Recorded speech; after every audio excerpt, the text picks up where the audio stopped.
রাস্তা হয়ে গেল খাল নর্দমা। না, বৃষ্টির পানি পড়লে আমাদের রাস্তা মোটামুটি খাল মহাসড়ক থেকে মহাসাগর হয়ে যায়, এগুলো কোনো ঘটনা না, এগুলো আমাদের নিত্য নৈমিত্তিক ব্যাপার।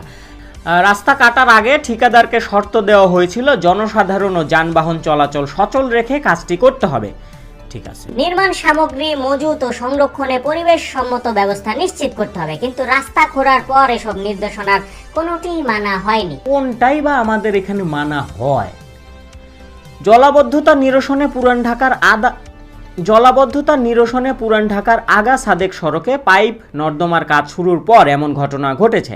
এলাকাবাসীরা বলছেন রাস্তা কেটে অনেকটা খাল ও উন্মুক্ত নর্দমা বানিয়ে ফেলে রাখা হয়েছে। 3 মাস ধরে তারা অবরুদ্ধ হয়ে আছেন। আগা সাদেক সড়কে যারা আছেন তাদেরকে বলি, এই যে খাল বানিয়ে রাখা হয়েছে, না না না, এটা একটা দীর্ঘমেয়াদী পরিকল্পনা। রাস্তা কেটে আপনাদের জন্য লেক বানানো হইতেছে, বুঝছেন? মোটামুটি এটা খালের পর্যায়ে আছে। গর্ত তো একটা বিশাল গর্ত দেখা যাইতেছে, অনেক দূর পুরা রাস্তা জুড়ে একটা গর্ত দেখা যাইতেছে।